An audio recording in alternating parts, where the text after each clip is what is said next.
मेरे मन में जो विचार है, मेरे मन के विचार को आप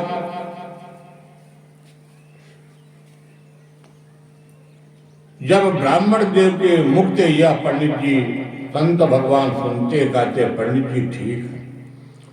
मुच्य ज्ञानम प्रजारोपम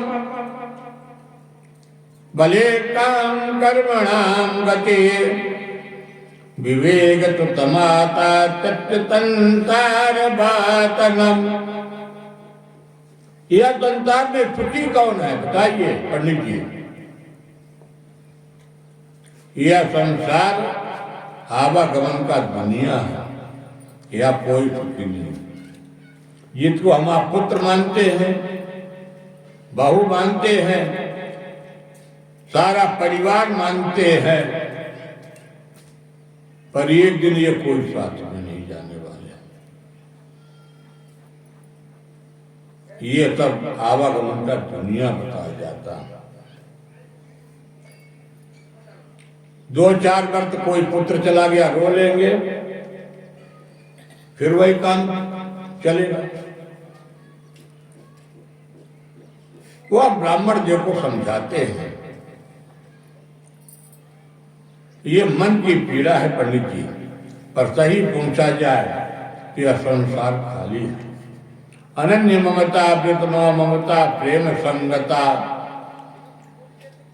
यानी कहने का मतलब है कि यह संसार में मोह माया का रीति है, मैं मेरा का भाव है। तो ब्राह्मण देव कहते हैं कि मुझे उपदेश मत दीजिए, मेरे आप शंका का समाधान कर दीजिए। आत्मदेव ब्राह्मण इतने पुत्र थे, आप मोहित हो गए थे, मुझे पुत्र चाहिए। पंडित जी ने आग्रह करने पर संत भगवान ने एक बढ़िया फल दिया, और संत भगवान ने फल देकर के कहा पंडित जी भगवान पर विश्वास करके और अपने पत्नी को धुंधली को ले जाकर के इस फल को प्रसाद के रूप में भगवान को खिला देना। यदि ठाकुर जी की कृपा होगी तो आपके पुत्र की प्राप्ति हो जाएगी। पंडित जी घर में लौट करके आए, अपने पत्नी को धुंधली को आवाज दे दिया। धुंधली अपने घर से बाहर निकली, कई पंडित जी आ गए।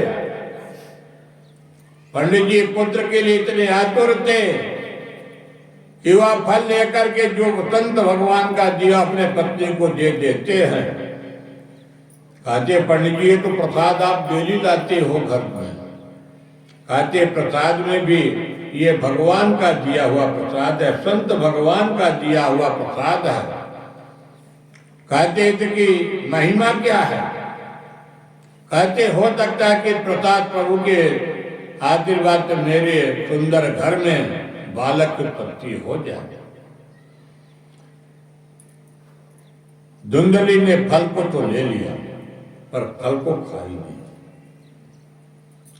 अपने मन में नाना प्रकार के वह धुंधली रात भर विचार करती है, यदि कहीं फल को मैंने खा लिया और संत के आशीर्वाद से मेरे पेट में गर्भ रुक गया तो 9 महीने मुझे काफी तकलीफ उठाना पड़ेगा। मेरे शरीर का सुकलोद हुआ, जो मेरी सुंदरता है वह समाप्त हो जाएगी। पड़ोसी जो सुखी जीवन हो जाएंगे, नाना प्रकार के वह तर्क वितर्क करके उस फल को नहीं ग्रहण करते। सवेरा हुआ और वह धुंधली अपने पड़ोस के गांव में कुछ दूर पर कोई रिश्तेदार रहते थे, वहां पर जाकर के और यह सारी बात को बता देते।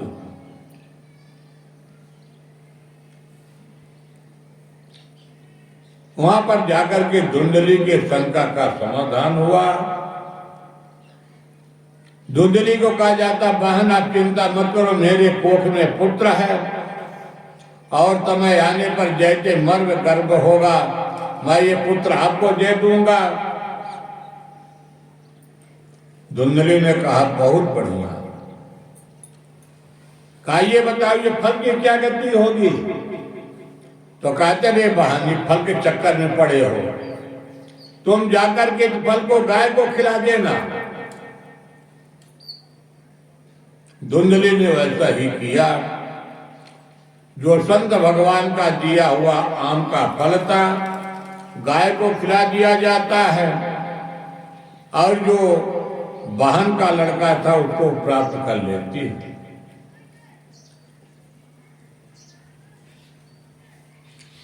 अब जब बच्चे का नामकरण संस्कार का समय आया तो धुंधली ने कहा हो पंडित जी 9 महीने अपने कोख में बच्चे को मैंने रखा, इसलिए मैंने बच्चे का नामकरण करूंगा। पंडित जी कहते हैं कि ठीक है जैसे तुम्हारी इच्छा। तो धुंधली ने अपने पुत्र का नामकरण कर लेती है। उसका नाम क्या हो जाता? धुंधकारी। गोकर्ण पंडितो ज्ञानी धुंधकारी महाखला। और जो गाय को फल खिलाया गया था ठीक 3 महीने के बाद गोकर्ण महाराज जी का भी जन्म हुआ। सर्वांग शरीर मानव का था, सिर्फ कान गाय का था। पंडित जी ने अपने पुत्र का भी नामकरण किया। ये तो गोकर्ण महाराज जी हैं। अब धीरे धीरे दोनों पुत्र बड़े हो गए, और जैसे बड़े हो जाते हैं तो गोकर्ण महाराज जी ने पिताजी ने शिक्षा दिया, पठन पाठन कराया। तो गोकर्ण महाराज जी बड़े ज्ञानी पंडित होते हैं। कुछ दिन में गोकर्ण तीर्थ यात्रा को चले जाते हैं। और जैसे युवा बच्चा को धुंधकारी पैदा हुआ, अपने मां को तकलीफ देना शुरू किया। इधर गोकर्ण महाराज जी जब आते हैं और आकर के पिताजी को अच्छा सुंदर उपदेश दिया, क्योंकि आज आत्मदेव ब्राह्मण रो रहे हैं। क्यों रो रहे हैं? पुत्र के कारण। जब युवावस्था में धुंधकारी आया तो पिताजी को यातनाएं देने लगा, मारपीट करने लगा, प्रताड़ना करने लगा। पर अब धुंधली तो कह नहीं सकती थी कि मेरा पुत्र नहीं है। यातनाओं को बर्दाश्त करती है धुंधली, पर अपने पिता अपने पति देव से यह नहीं कहती है कि यह मेरा पुत्र नहीं, ये तो औरत पुत्र है, ये नहीं कह सकती। इधर गोकर्ण महाराज जी आते हैं, पिताजी को सुंदर उपदेश दिया।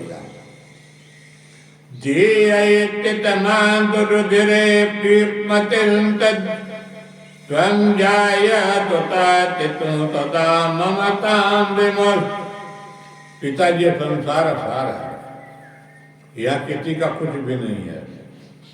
ये तो माता पिता बंधु बांधव की दुनिया में तो आदमी लटका हुआ पड़ा है, वास्तव में किसी का कुछ नहीं है। यह देहाभिमान है। अब वास्तव में पूछा जाए ये शरीर भी अपने साथ नहीं जाने वाला। शरीर को एक दिन जब रवान को देखा है,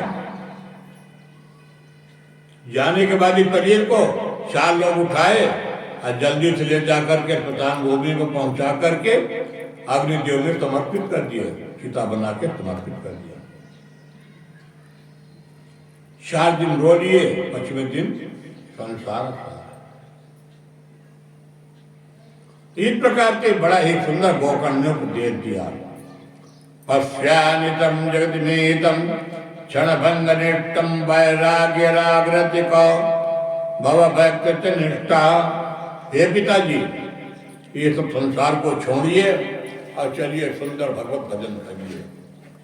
गोकर्ण महाराज जी अपने पिताजी को उपदेश दिया और पिताजी घर द्वार को त्याग करके और सुंदर एकांत वास लेकर के भगवान का भजन किया, भागवत के 10वें स्कंद का पाठ किया और एक दिन शरीर छूट जाता है कि तब हम संसार से चले जाते हैं। गोकर्ण महाराज जी यात्रा में निकल जाते हैं। अब यहाँ पर बचे दो, धुंधकारी और धुंधली, माँ और बेटा। सुखदेव जी कहते राजन परीक्षित, अब इधर माँ की काफी यातनाओं को झेलना पड़ा।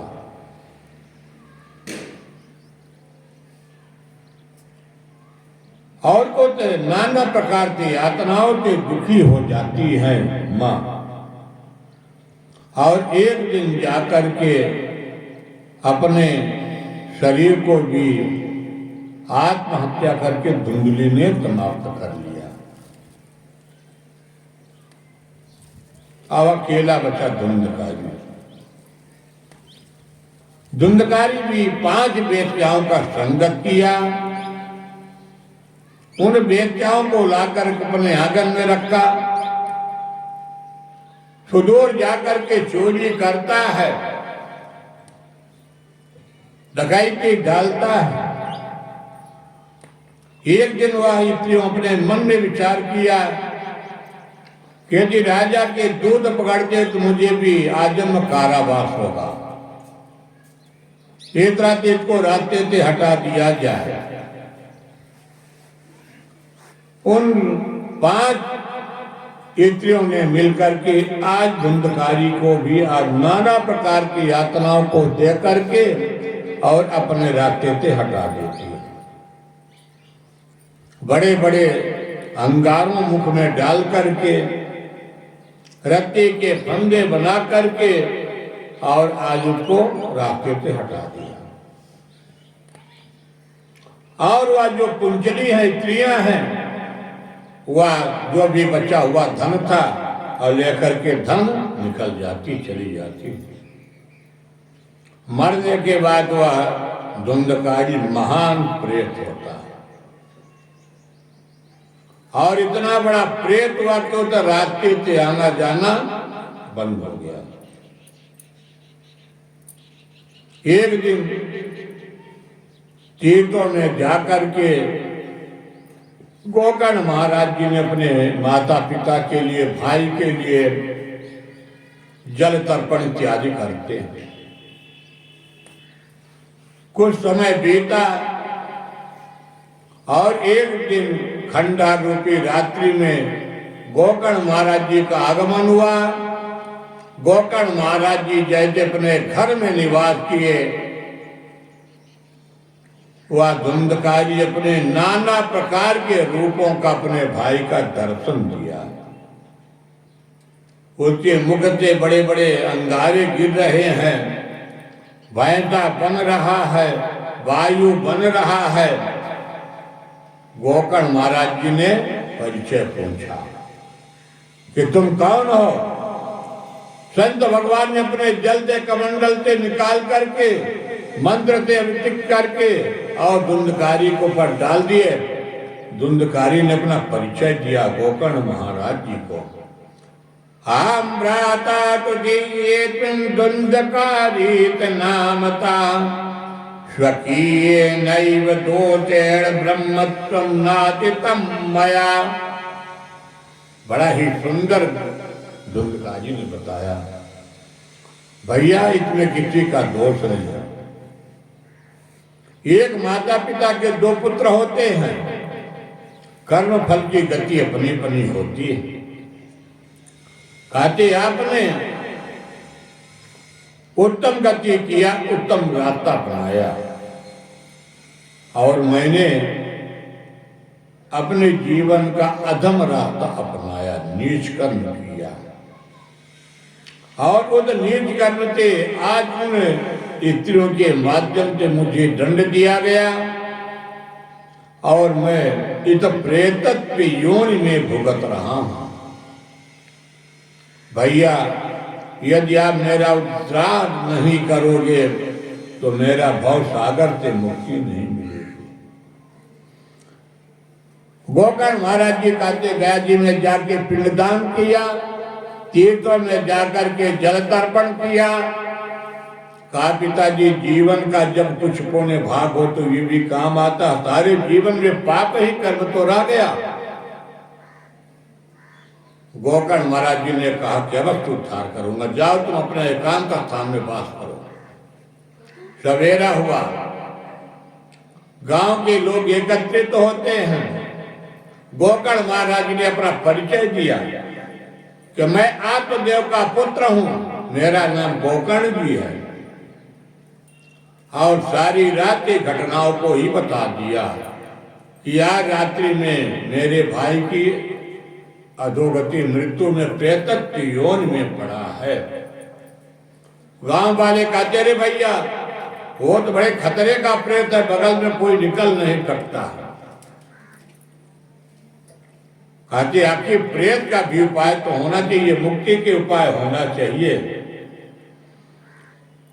गोकर्ण महाराज जी को सूर्य भगवान का साक्षी लिया गया और सूर्य भगवान के साक्षी लेकर के सूर्य भगवान ने कहा, गोकर्ण जी यह श्रीमद् भागवत सप्ताह ज्ञान यज्ञ का आयोजन करिए, अपने भाई को इस श्रीमद् भागवत भगवान का श्रवण कराइए, तभी जाके प्रेतत्व योनि से मुक्ति मिल जाएगी।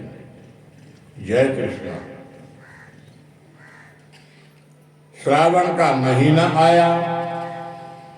गोकर्ण महाराज सबसे पहले अपने भाई को श्रीमद् भागवत भगवान को कथा सुनाया। प्रेत,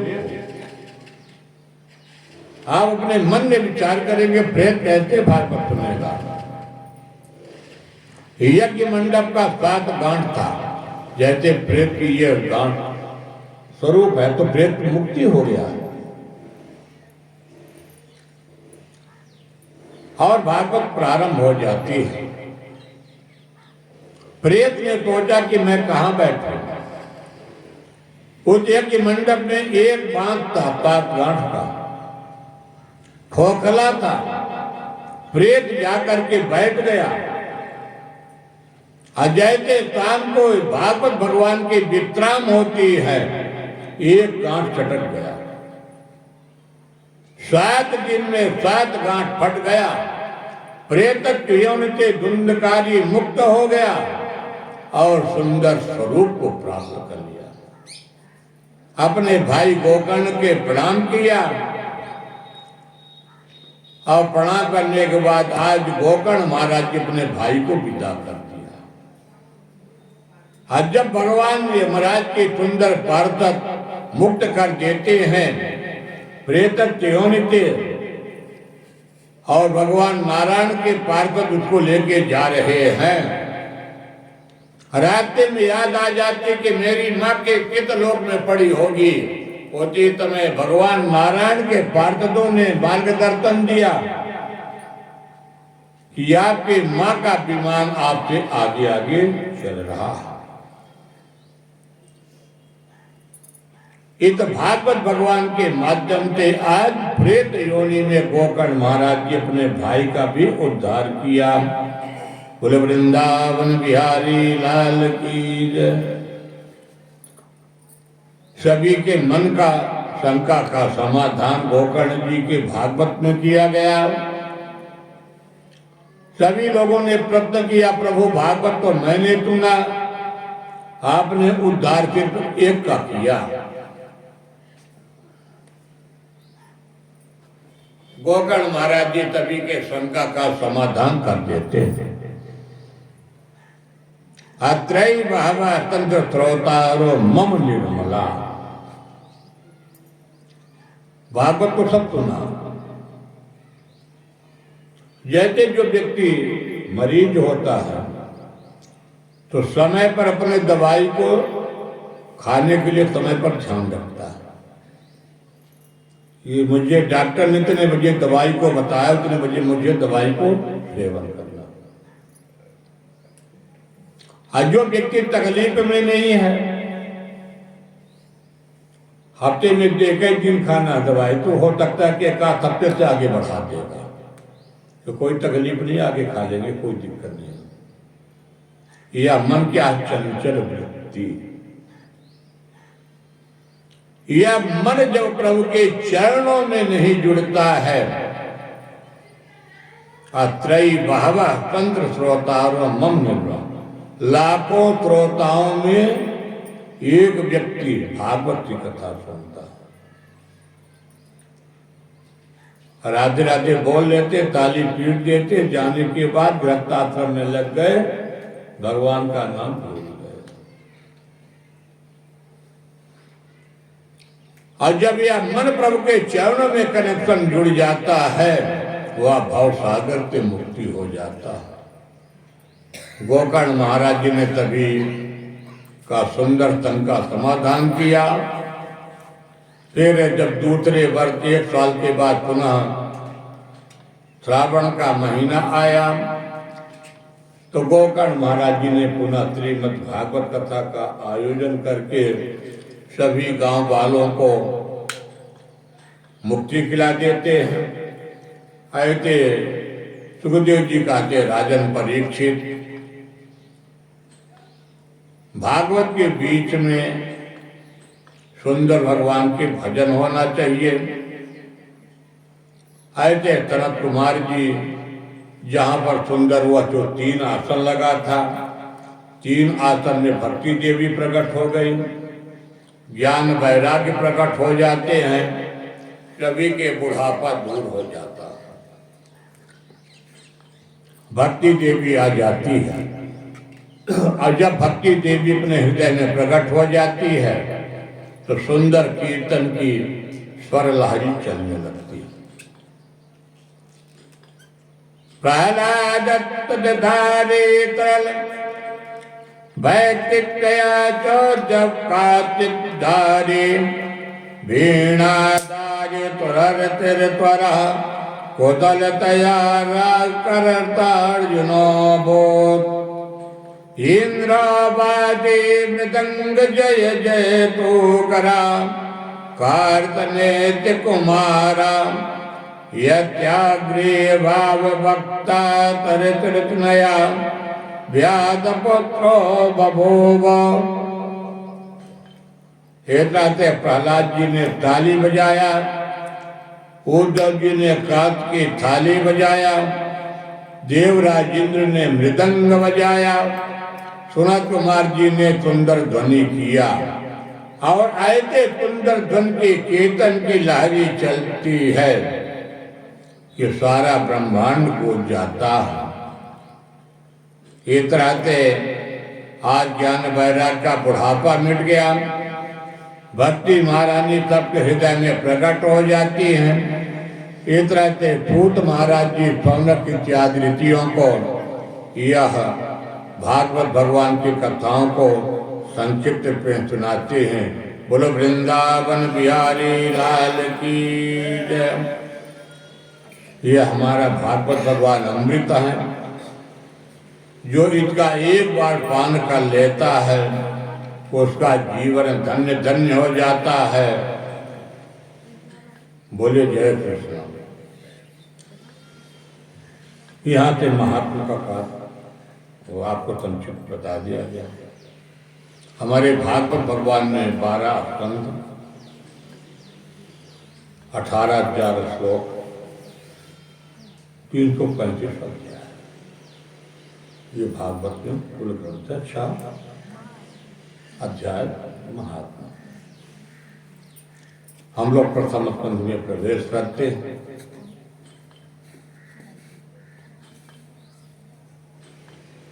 हमारे भागवत भगवान ने वेद व्यास जी ने किसी देवी देवताओं का वर्णन नहीं किया, मंगलाचरण नहीं किया। जन्मान तो जन्मान्धत्यतो नयादितरतत्वागे विज्ञातुराट् तेने ब्रह्म हृदयामादि कवये मुह्यन्ते चतुर्यः तेजो वारिमृदायता विनिमयो यत्र तर्गो मृताम् धाम्नां स्वेन सदा निरतकुहिकं सत्यं परम धीमहि।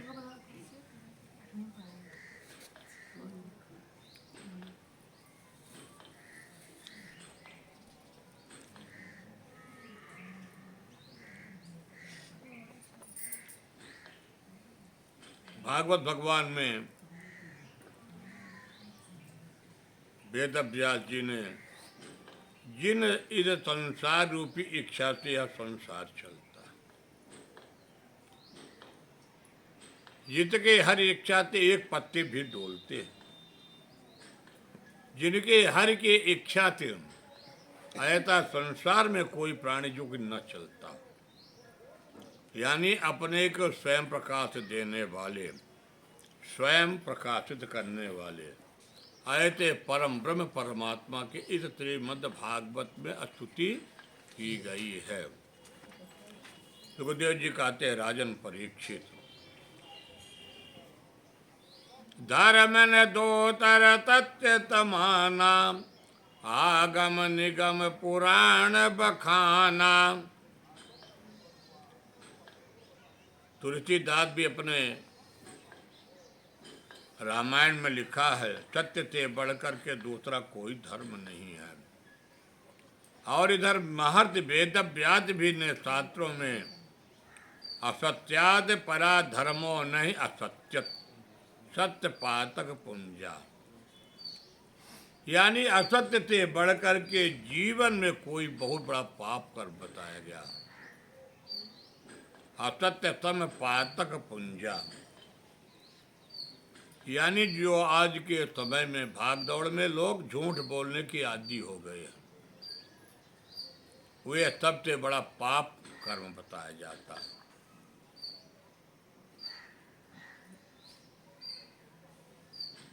धर्मा प्रोजित कई तबोत परमो निर्मत तराणान्तताम् वेद्यं वातव मत्र भक्तिवदं तापत्रयोन मूल नमो। तीन प्रकार के ताप बतलाए जाते हैं, दैहिक, दैविक, भौतिक, तीन प्रकार के ताप होते हैं। और इन तीनों प्रकार के ताप को दूर करने का साधन क्या है? श्रीमद् भागवत बते मुनि कृते किमुआ परैरेत्वरा व्याजो हृदय मरुज्यते पृथिवी तत्क्षणात्। कहते हैं कि जो व्यक्ति अपने जीवन में श्रीमद् भागवत भगवान की कथा को श्रवण कर लेता है, तो वह जो तीन प्रकार के ताप हैं, वह तीनों प्रकार के ताप दूर हो जाते हैं।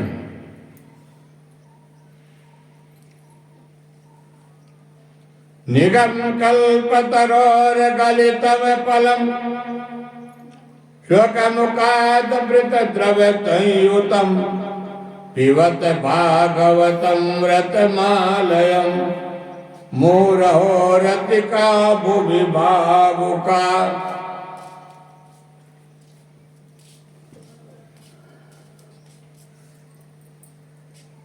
यह भागवत क्या है? निगम कल्प रूपी वेद वृक्ष है।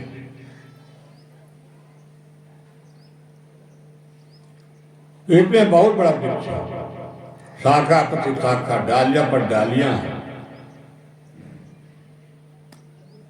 और इस वेद कल्प वृक्ष रूपी के नीचे आते लेकर के जो बैठ जाता है, मृत द्रव तयुतम पिबत भागवतम। आते भैया कौन कौन सुन ये भागवत पिया जाता है? कहते हैं बस इतने छिलका गुठली नहीं है, इतने रत ही रत भरा है। जो वेदांती लोग हैं जिनके दांत नहीं है वो बीज को पान कर सकते हैं। जैसे देखिए, जो पहले आम चूस करके आनंद लिया जाता था, घुमा घुमा करके चूस करके देसी आम का आनंद मिलता था, उसका अलग एक ही आनंद था। और आजकल जो आम मिलता है तो स्वाद भले ज्यादा हो, उसको चाकू लगाए अलग अलग करके रख दिए प्लेट में और उसको जल्दी से स्वाद ले लिया, उसमें ज्यादा आनंद नहीं मिलता। खुद में क्या रथ आलयम, रथ ही भरा है। वही लाइट जलवा दो, उसमें रथ अमृत संयुतम पिबत भागवतम रत मालयम। तो कहते भैया कितने बार? एक बार, दो बार, तीन बार। तो कहते मुंह 12 बार। यानी जरूरी नहीं कि आप भागवत एक बार सुन लिए तो बस पर्याप्त हो गया। राधा माधव यही मांगिए कि मुझे पुनः मौका मिले, एक बार, दो बार, तीन बार। जितनी बार हो सके उतनी बार भागवत भगवान के सुंदर कथाओं को श्रवण करना चाहिए। भैया लाइट पर इसको बंद कर दीजिए, इसको बंद जलाइए, इसको बंद कर दीजिए भैया, उसको, हाँ इसको बंद करो।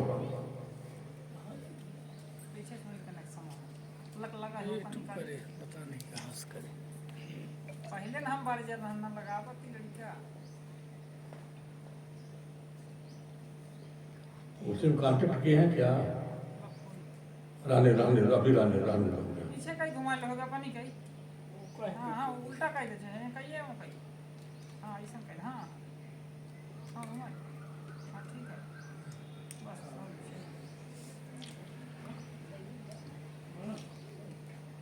अमृत द्रव तयुतम पिबत भागवतम रत्नमालयम। भागवत भगवान को जितनी बार आपको प्रभु से माफ करिए। रामचरित जो तुनत अघाही, रत बीतेत जाना हित नाही। भगवान की कथा तो जितनी बार बने उतनी बार सुनना चाहिए, एक बार नहीं, जितनी बार। जैसे तरौता, तरौता क्या काम है? सुपारी को काटना। यदि आप खाली तरौता धर देंगे तो फिर तरौता हो जाएगा। तो श्रोता कैसे होना चाहिए, यहाँ पर प्रश्न होता है। श्रोता और तरौता। श्रोता का कान और नेत्र, नेत्र से भगवान का दर्शन करना और कानों से भागवत भगवान की कथा को श्रवण करना, उसकी एक अलग अनुभूति प्राप्त होगी। तो रामचरित जे तुनत अघाही, रत बीतेत जाना तिन नाही। तो जिन हरि कथा तुन नहीं काना, तो श्रवण रंद आहि भवन समाना।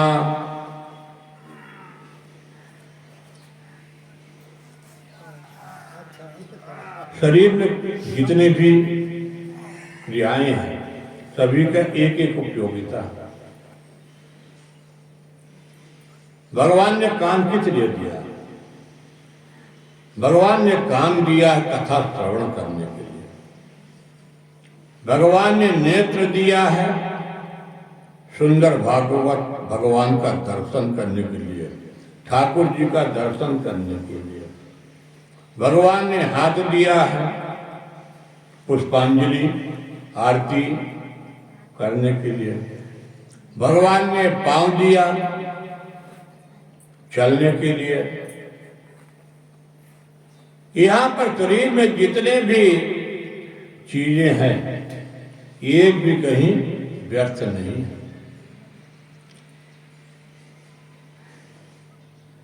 तो आप भगवान की कथा की महिमा एक बार नहीं, जितने बार सुनिए कम है। उसकी अलग अलग अनुभूति, आपको बार बार अलग अलग अनुभूति प्राप्त होगी। मूढ़ो रतिका भूल भाव का।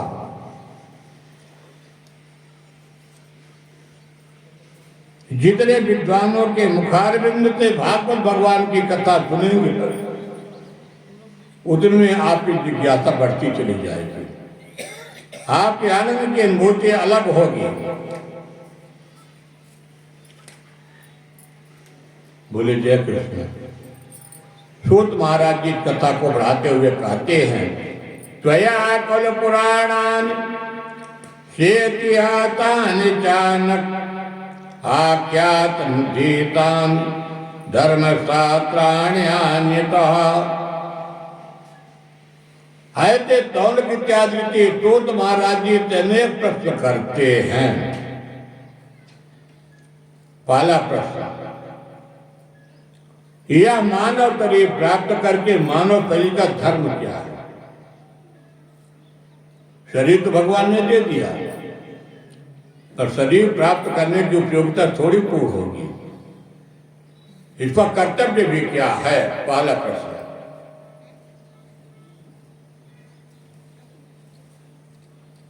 अब यदि आप कह दीजिए कि सवेरे उठना, परिक्रमा करना, पूजा करना, फिर अपने जितने भी नियम बताए गए तभी करना, फिर दूसरा प्रश्न पुनः करते हैं कि मंदिर, घर का मंदिर मतलब जहां पर पूजा स्थल है, तो पूजा स्थल को अपने हाथ से साफ करना, भगवान के जो बर्तन इत्यादि उसको साफ करना।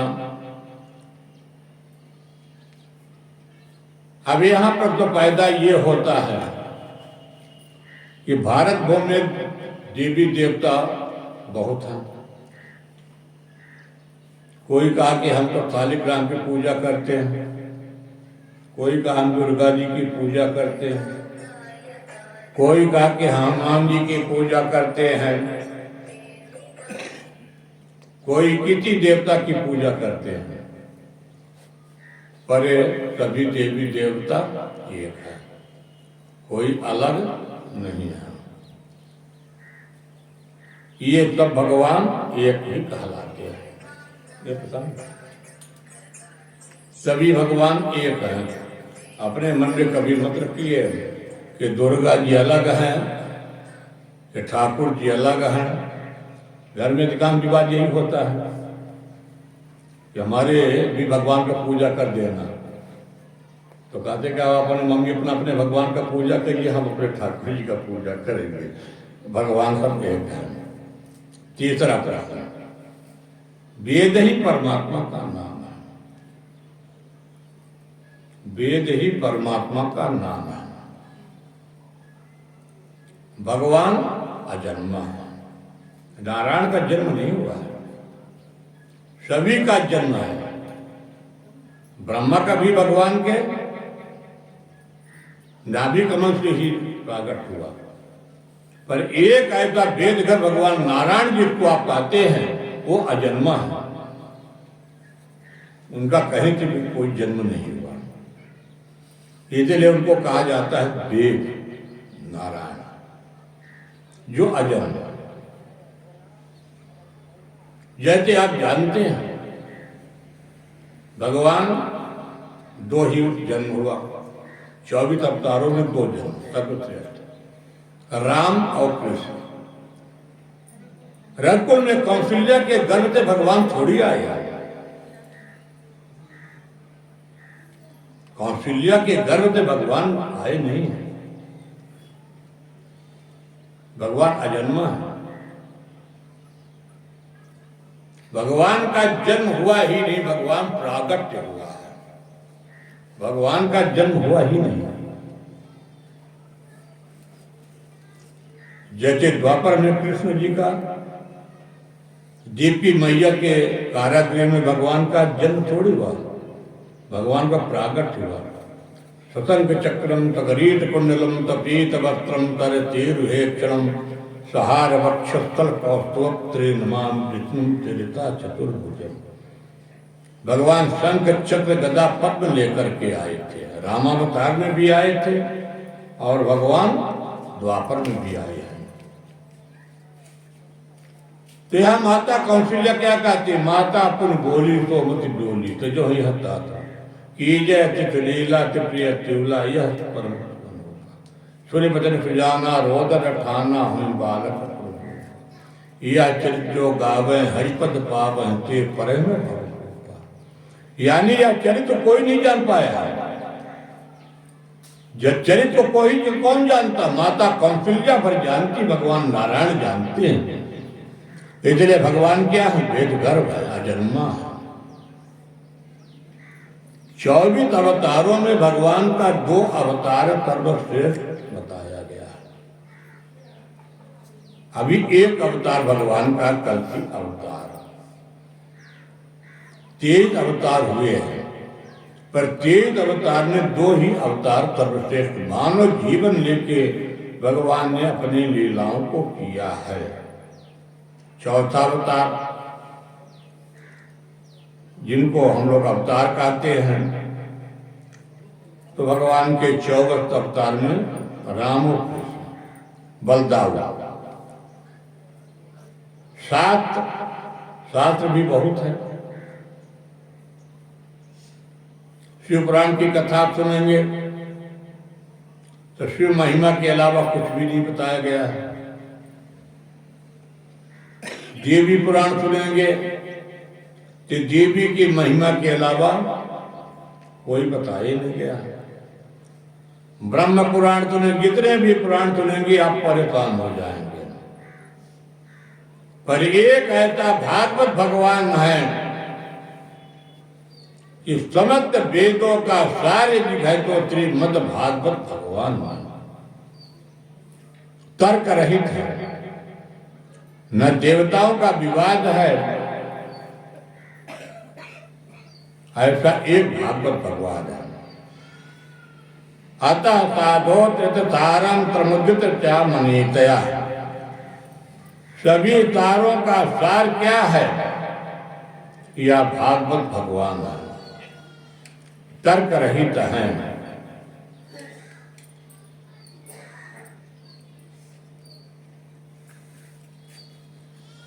ये सुखदेव जी के थोड़ा आप लोगों को जीवन के परिचय बताता हूं। सुखदेव जी वास्तव में सुखदासी है।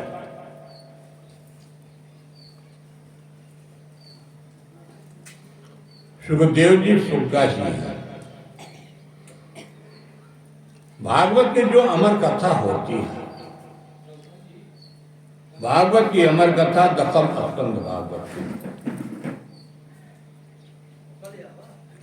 एक बार मां भगवती पार्वती इस भगवान के सुंदर चरित्रों को श्रवण करने के लिए भगवान शंकर जी से निवेदन किया। इसको देसी भाषा में अमर कथा कहते। भागवत अमर कथा। अमर कथा कैसे थी? भोलेनाथ ने कहा अपने पत्नी पार्वती जी से कि जो संसार का प्राणी मेरे मुखारबिंद से निकला हुआ कथा को श्रवण करेगा वह जीवन में अजर और अमर हो जाएगा। ये है अमर कथा। भोलेनाथ ने अपने डमरू को बजाया, सभी जीव जंतु उड़ गए और जहां पर वटवृक्ष के नीचे यह भागवत कथा चल रही, भगवान के चरित्र चल रहा है, पार्वती जी सुन रही। वहां पर सुग्गा का पिघला हुआ अंडा का पानी बहा हुआ था। वह सजीव नहीं था, निर्जीव था। भगवान के चरित्रों को श्रवण करते करते वह जो पिघला हुआ अंडे का पानी था वह पुनर्जीवित हो गया। अब पुनर्जीवित होते हुए संपूर्ण भगवान के चरित्रों को महामुनि सुखदेव जी ने श्रवण कर लिया। बीच में पार्वती जी को निद्रा आ जाती है। वो सुग्गा महाराज हुकारी भरना प्रारंभ किए और जब भगवान ने भोलेनाथ ने कहा था जो मेरे चरित्रों को सुनेगा वह संसार का अजर अमर हो जाएगा। अब जैसे सुग्गा महाराज अजर अमर हो गए। डमरू बजाए सुग्गा महाराज जुड़े और बद्री नारायण के तंप्या प्रात में जैसे महामुन वेद व्यास की पत्नी विकटा देवी जमाई लेती हैं वैसे सुखदेव महाराज सुग्गा जी पेट में घुस गए। भोलेनाथ ने बड़ा विनय किया। वेद व्यास जी ने कहा कि भोलेनाथ यही सुग्गा कलयुग में सुखदेव महाराज जी के नाम से प्रसिद्ध होंगे, जो आपके सुंदर चरित्रों को सर्वप्रथम महाराज परीक्षित जी को श्रवण कराएंगे और वह भागवत के नाम से विख्यात होगा और आपके चरित्रों को कलयुग का जो प्राणी सुनेगा वह भव सागर से मुक्ति प्राप्त करेगा। ये ही सुखदेव जी की चरित्र है। और जब सुखदेव जी महाराज जी 12 वर्ष तक अपने माँ के गर्भावस्था में व्यतीत किया, माँ को कोई तकलीफ नहीं हुआ। और 12 वर्ष के बाद जैसे सुखदेव जी अपने बाहर निकलते हैं और अपनी नारा केड़ी लेकर के जंगल के तरफ चले जाते हैं, वेद व्यास जी दौड़ते हैं और इन पत्नियों के द्वारा उनको ज्ञान प्राप्त हुआ। यही यहाँ से श्रीमद् भागवत की कथा प्रारंभ होती है। बोलिए सुखदेव महाराज की जय। आप लोगों को सुखदेव जी के सुंदर चरित्र को बताया गया। इस तरह से सूत महाराज जी मंगलाचरण कर ही रहे थे।